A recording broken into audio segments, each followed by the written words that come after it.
भगवते Om Namo Bhagavate Vasudevaya. Om Namo Bhagavate Vasudevaya. Narayanam Namaskritya Naram Chaiva Narottamam Devim Saraswatim Vyasam Tato Jayam Udirayet. Nashta Prayeshu Abhadreshu Nityam Bhagavata Sevaya Bhagavate Uttama Shloke Bhaktir Bhavati Neshtike. Om Agyana Timirandasya Gyananjana Shalakaya Chakshur Unmilitam Yena Tasmai Shri Gurave Namaha Sri Chaitanya Manobhistam Sthapitam Yena Bhutale Swayam Rupa Kadamayam Dadati Swapadantikam Vandeham Shri Guru Shri Yuta Padakamalam Shri Gurun Vaishnavamscha Shri Rupam Sagrajatam Sahagana Raghunathan Vitam Tam Sajivam Sadvaitam Savadutam Parijana Sahitam Krishna Chaitanya Devam Shri Radha Krishna Padan Sahagana Lalita Shri Vishakhan Vitamscha He Krishna Karuna Sindhu Dinabandho Jagatpate Gopesha Gopika Kanta Radha Kanta Namostute Tapta Kanchana Gaurangi Radhe Vrindavaneshwari Vrishabhanu Suti Devi Pranamami Hari Priye Nama Om Vishnupadaya Krishna Prishtaya Bhutale Srimate Bhaktivedanta Swami Iti Namine Namaste Saraswati Deve Gauravani Pricharine Nirvisesha Shunyavadi Paschatya Deshatarine Vanchakalpa Tarubhyascha Kripa Sindhu Bhaevacha Patitanam Pavanebhyo Vaishnavebhyo Namo Namaha Jai Sri Krishna Chaitanya Prabhu Nityananda Shri Advaita Gadadhara Shri Gaura Bhakta Vrinda Hare Krishna Krishna Krishna Hare Hare Hare Ram Ram Ram Hare Hare Rama Hare Rama Rama Rama Hare Hare. Hare Krishna Krishna Hare Hare Hare Ram Now, Ram Srimad Bhagavatam, we are reading from Canto 3, Chapter 5, Text 27, where Maitreya is speaking to Vidur, when Vidur is asking some questions.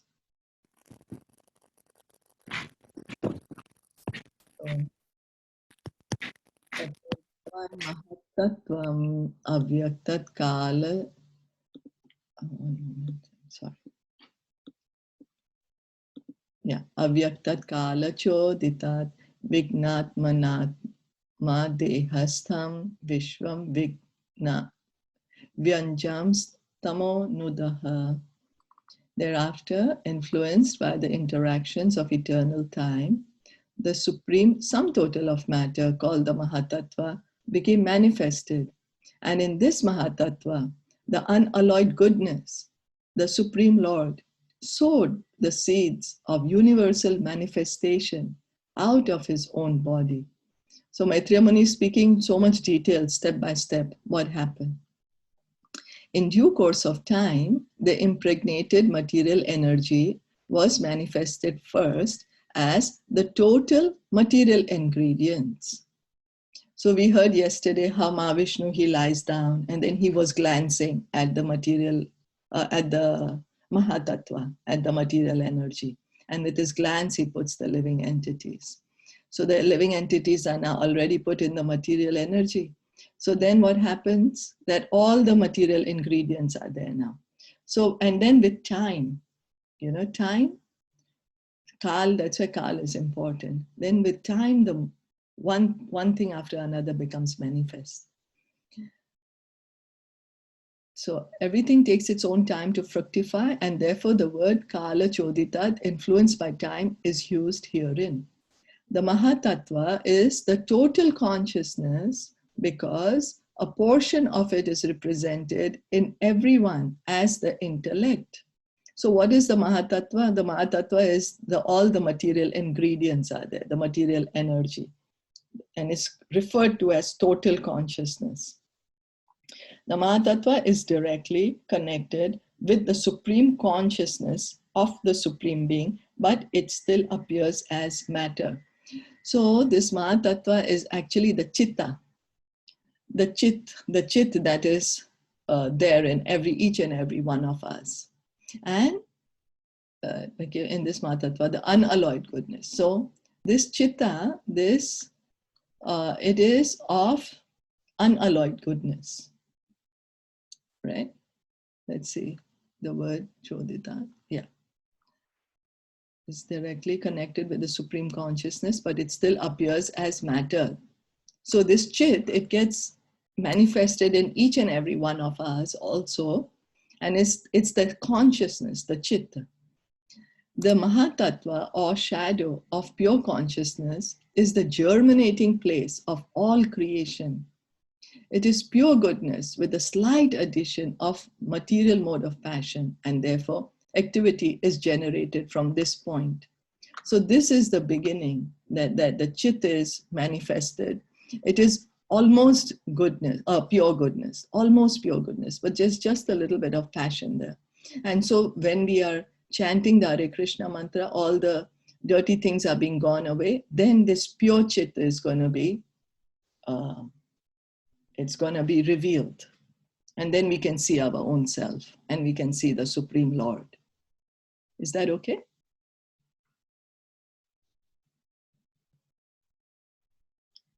Yeah. Yes. So what is Chit, you said? Means? The consciousness. Consciousness, right? Yeah. Okay. Yeah. So that is almost pure goodness. Pure, like not of the material world, but there's slight mode of passion. And that's how all the activity is now gonna take place. Everything is gonna start. 28.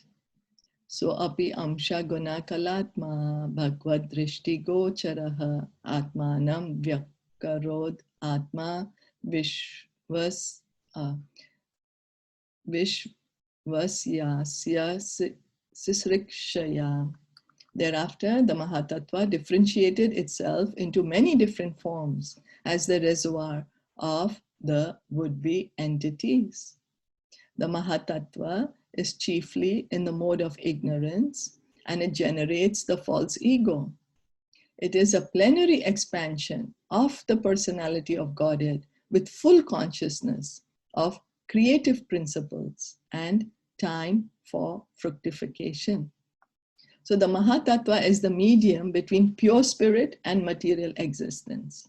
It is the junction of matter and spirit, wherefrom the false ego of the living entity is generated. We are pure spirit souls. Now the science behind how we are thinking, how a spirit soul is thinking we are the body is explained in detail. We are pure spirit. What happens then? The Mahatattva is created, the Chit is created. Then with that Chit, it's almost pure goodness, but little passion is there. And then how this Mahatattva, then when it mixes with ignorance, false ego is created. And then with that false ego, we identify ourselves with the body, with the matter. All living entities are differentiated parts and parcels of the personality of Godhead. Under the pressure of false ego, the conditioned souls, although parts and parcels of the Supreme Personality of Godhead, claim to be the enjoyers of material nature. So because of this false ego, we forget Krishna. We have forgotten our true identity. This false ego is the binding force of material existence. The Lord again and again gives a chance to the bewildered, conditioned souls to get free from this false ego. And that is why the material creation takes place at intervals. He gives the conditioned souls all facilities for rectifying the activities of the false ego. But he does not interfere with their small independence as parts and parcels of the Lord. So Krishna, he is supremely independent. And because we are a part of him, we also have that independence And because our size is minute, so our independence is also minute. We have the free will to choose whether we choose to be with Krishna or we choose not to be with Krishna. That's our only independence.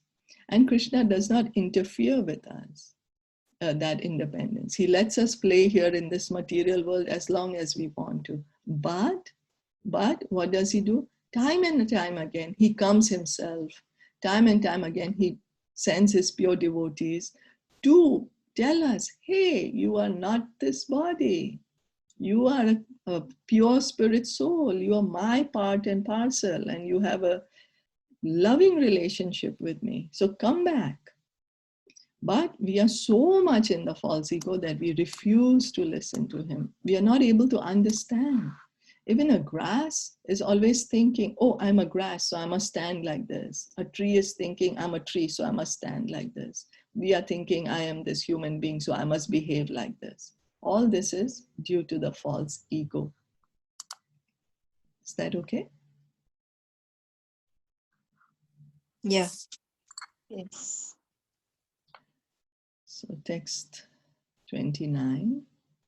Mahat tattvad vikurvanad aham tattvam vyajayata karya karana kartatma bhutendriya manomayaha vaikarikas taijashascha tamashascheti aham tridha. Mahatattva, or the great causal truth, transforms into false ego, which is manifested in three phases: cause, effect, and the doer. All such activities are on the mental plane and are based on the material elements, gross senses, and mental speculation. The false ego is represented in three different modes: goodness, passion, and ignorance. A pure living entity in his original spiritual existence is fully conscious of his constitutional position as an eternal servitor of the Lord. So what is our true position? Is that I am eternal servant of Krishna. Eternal. Not for just one life, not for 2 lives, but eternally, forever. That's why Lord Chaitanya says, Jivera Swarupaya Krishna Nitya Das. All souls who are situated in such pure consciousness are liberated, and therefore they eternally live in bliss and knowledge in the various ways. Now we think that liberation means somebody who's sitting in the light, who has gone and sat in the light and they are liberated, but that is just a temporary phase because they have not yet realized their true position. So till the time we do not attain our true position, we will come back to the material world. And then what is actually liberation? Means pure consciousness. Means they know, I'm a spirit soul, I'm a part and parcel of Krishna, I'm an eternal servant of Krishna, I have a loving relationship with Krishna. And because they are connected to Krishna, then they are always happy, full of knowledge, Satchidananda, no? And in the various Vaikuntha planets, in the spiritual sky. So the pure devotees, the liberated souls, they live in the spiritual world because they know what is what. When the material creation is manifested, it is not meant for them. The eternally liberated souls are called Nitya Muktas, and they have nothing to do with the material creation. So these souls, they know, they are very happy in their own position, in their relationship with Krishna. So they don't come here to the material world. Now the material creation is meant for rebellious souls who are not prepared to accept subordination under the Supreme Lord. This is the reason that we are here. We are rebelling against the supremacy of the Lord. We are saying, why shall he be God? I am God myself. Why should Krishna be the controller? I want to control. And that is the reason we are put here in the material nature to help us realize that no, we are not the Lord, we are not the controller, we are not able to do all these things, and that Krishna is the Supreme Lord. This spirit of false lordship is called false ego. It is manifested in 3 modes of material nature, and it exists in mental speculation only. Those who are in the mode of goodness think that each and every person is God, and thus they laugh at the pure devotees who try to engage in transcendental loving service of the Lord. So the false ego in the mode of goodness is described as those who are thinking that everyone is God. And then they say, why do you need to do bhakti? If you're God, you don't need to do bhakti. So those who are puffed up by the mode of passion try to lord it over material nature in various ways. Some of them engage in altruistic activities as if they were agents appointed to do good to others by their mental speculative plans. Such men accept the standard ways of mundane altruism, but their plans are made on the basis of false ego. So there are then the false ego in the mode of passion is that I'm going to do good for others. You know, I'm so good that I'm going to help others. And so that is false ego in the mode of passion. This false ego extends to the limit of becoming one with the Lord. That I am the one who can do good to others. So I'm so powerful that I'm able to do good for others. The last class of egoistic conditioned souls, those in the mode of ignorance, are misguided by identification of the gross body with the self. Thus, all their activities are centered around the body only. All these persons are given the chance to play with false egoistic ideas, but at the same time, the Lord is kind enough to give them a chance to take help from scriptures like Bhagavad Gita and Srimad Bhagavatam, so that they may understand the signs of Krishna and thus make their lives successful. So false ego in the mode of ignorance is that I'm just concerned with my own body, me and mine. I don't concern with anybody else. I don't want to do good to others. I just want to make myself as comfortable as I can because I am this body. And then what does Krishna do? He does not let us stay here because he knows we are suffering. And what is our suffering? Is our separation from Krishna.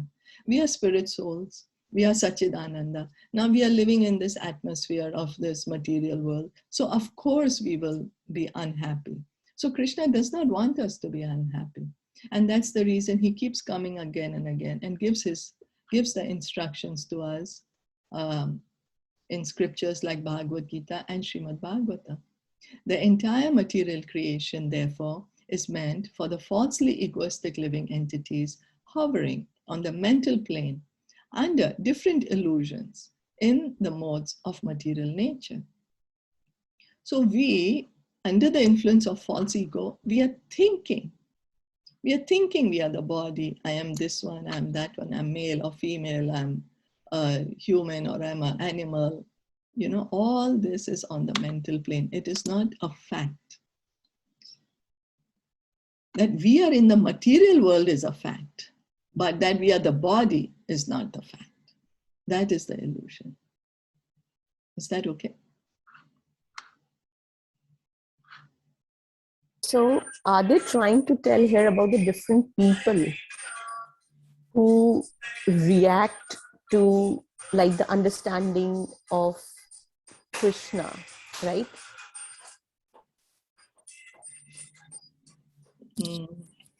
Like, because they said that if you're doing good, yeah, you said that if they're trying to do, then also they are in the passion, they are in the false ego, but in the passion mode of passion, right? yeah. So they are relating with different modes, like the ego with different modes. Is it the false ego with different modes? Yeah, so we just heard that false ego in goodness, then what they are saying that, okay, I'm God, you're God, everyone's God, so you don't need to do bhakti. So they are having that understanding that their matter is different than spirit. They have that understanding. Okay, that I'm not the body, I'm the spirit. But what is wrong in that thinking is they're thinking they are the Supreme Lord. Yeah. And then Means that's in the mode of goodness. yeah. The first one is in the mode Because, of goodness. yeah, They know that everybody is God. Because they are having the understanding that there is a difference between matter and spirit. They have that understanding. That, Okay. we are not the body, that we are the spirit. But of course, it's not pure knowledge. It's not pure knowledge. But they have that knowledge. There is a difference between matter and spirit. And then there are the others who are thinking that I can do good for others. I will give charity. I will do philanthropy. And I am doing good for others. And so they are taking that mode of passion, that I am so great, I am the controller, that I can do this. And in the mode of ignorance, not concerned with anything else about matter, spirit, about God. I am this body and just what I need to do is keep myself as comfortable as I can in this body. Let me enjoy how much ever I can in this body. That is the mode of ignorance. Okay. So just the false ego in the three modes right now. Yes. Okay. And then what is the way that we should do it? And then we have to be again and again remind ourselves, Jivera Swarupaya Krishna Nityadas, that the true ego, because we have an ego, it's not that we do not have an ego. The false ego is thinking that I'm these different things, right? That I'm the body, that I am the controller, I am the enjoyer, I am God. All that is false ego. But what's the true ego? That I am an eternal, loving part and parcel of Krishna. I have an eternal relationship with Krishna. That's the true ego. And then, if I'm a part and parcel of Krishna, what I should do? Then I should engage in devotional service. That is true ego. So that's the reason the more we engage in devotional service, the more we hear and chant, what will happen is that our false ego gets loosened, our attachment to this false ego gets loosened, our ego gets more and more purified so that we can be situated in our true original ego then. So at the moment we are not influenced, right? For like now, like we are reading, we are chanting. Yeah. So we are not influenced by the false ego. So these activities, what we are doing. Because see, we don't say, right, that, oh, you are God, I'm God, you want God. Yeah. So we are till what happens is a devotee, when, as you're saying that when we are hearing and chanting, right? Yes, yeah. So Yeah, then that is not transcendental platform. That's not in false ego. Okay.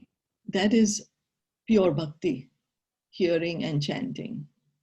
And so that's what I thought always sattvic is, I always thought in the mode of goodness, which is sattvic, you don't think that way, right? That each person is God.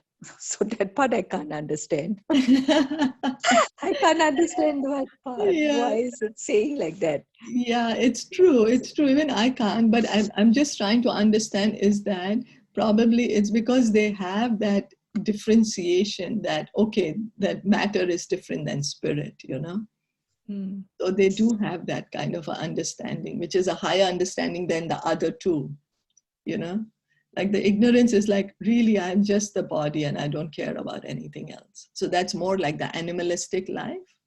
Okay. Because if we see animals, they're not doing philanthropy.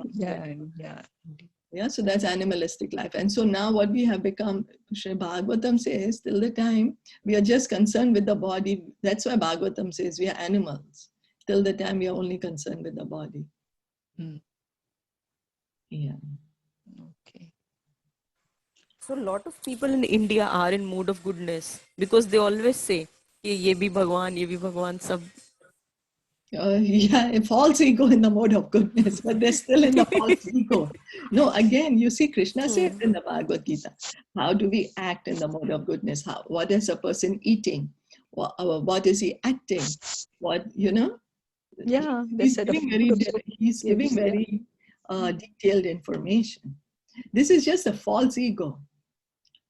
Okay. All Right, of right. this is in false ego, No, like, see, now we don't say, right? Like, you are God, Yeah. she's God, he's God. So then Yeah. So we are trying to purify our false ego. We are trying to be purifies. situated in our true ego. We are trying to be situated in our true ego that we are all parts and parcels of Krishna. Yeah. So then, in fact, I thought that was, in fact, sattvic. But that is was true. mode of goodness. That is beyond goodness. That's transcendental. Right. That is not false ego. Vishuddha Sattva, right? Shuddha. Yeah, I don't know Shuddha. if it's Shuddha, but I know it's Shuddha. Sattva. Shuddha Sattva, yeah, sorry, Yeah. Shuddha Sattva. Yeah. So it's pure goodness. Okay. But we are not in pure goodness, are we? No. No. At least for Yeah. me, I don't think. No, we are not yet. We are not yet. But right now we are, right, Shilpaji? Because we are reading. Prabhupada used to say, you have a mango. Okay. Now there is a green mango and there is a golden mango, but they both are mango. It's not that the green mango is not a mango. It is a mango, but with time it will become golden and sweet and ripened. And that's how we are. Right now we are green mangoes. We are in transition right now. Yes, we are in transition. Ah, you can say transition. Yes. Yeah. Yeah. Yes. We are in the journey, on Yes. the path. On the path. On the path, yes. We are on the path.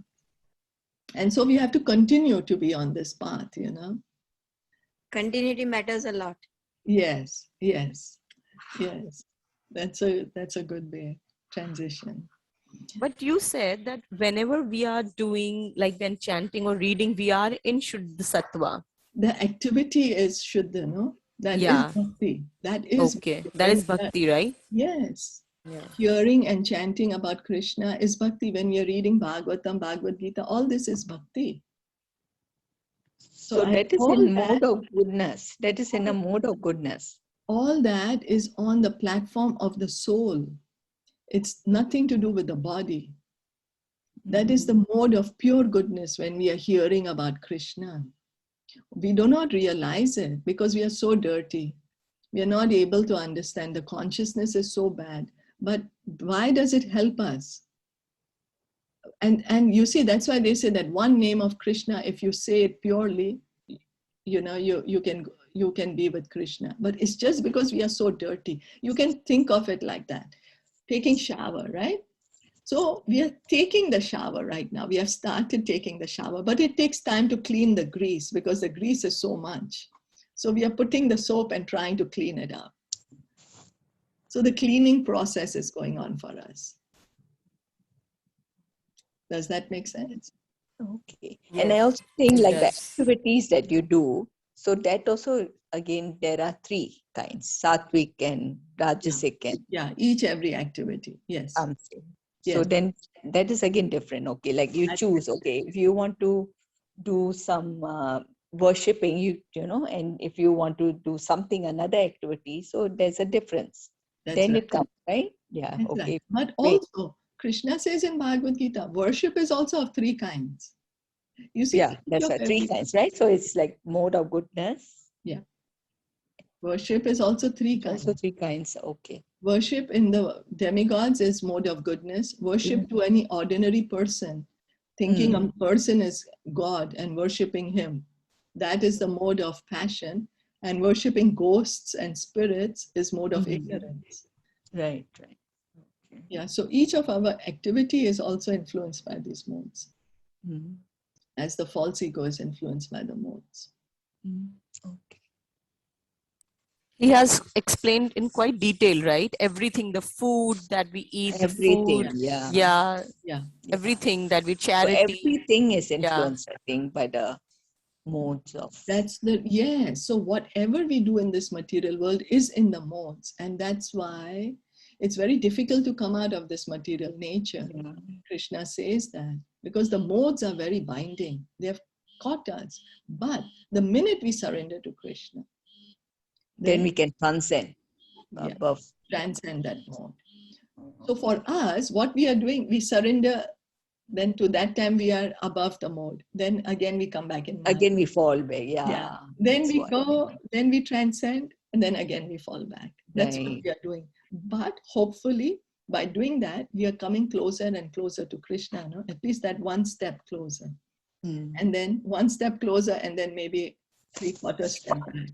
So we moved 1/4 inch. True, true. They say in one day only you can be influenced, differently. In that full day, your modes can Oh change. yeah. Oh yes. Yeah, like for example, morning is in the mode of goodness, and then after later morning starts passion, and then from evening starts ignorance. Right. So the modes are really Mm. influence us a lot. But everything is based on our desire. Everything is based on our desire. The Right. modes facilitate the execution of our desire. We have a desire, and then what mode we are in, that's how we will execute that desire. For example, I have a desire, I want to eat. Now, what mode I am in, depends then what I will eat. In goodness, passion, or ignorance, Does that make sense? Yes, right. Okay. Can you elaborate this one a little? Like your desires, like you will eat if that you're in which mode? So, see, we cannot be desireless, right? We all have desires. Unlimited desires are coming. Having a spiritual desire is also a desire, right? And material desires are also desire. So now I want to speak. I have a desire to speak. Now it depends what mode I'm influenced with, goodness, passion, or ignorance. My speech will be in that way. If it is in goodness, then I'll speak pleasing words. I will make sure that the other person is comfortable. And then if it is in passion, I'll be speaking, oh, I'm so great. And if it's in ignorance, I'll speak harsh words, angry words. So these modes, they facilitate the execution of our desire. Mm. Okay. Great. Yeah, that makes sense. Yeah. But it's good to Material have energy. spiritual desire. I'm sorry? It's good to have spiritual desire. Yes, yes, and yes. So that's the reason more and more we should hear and chant, because at least at that time we are above the modes, no? We forget Right. everything else Yeah. when we are hearing and chanting. Mm. So at least for that time we are above the modes. Right. Yeah. So we can stop here for today. Yeah. Srimad Bhagavatam ki jai, Srila Prabhupada ki jai. Hari Hari Bol. Hari Bol. Hari Bol. Krishna. Thank you, Hare Krishna. Thank you.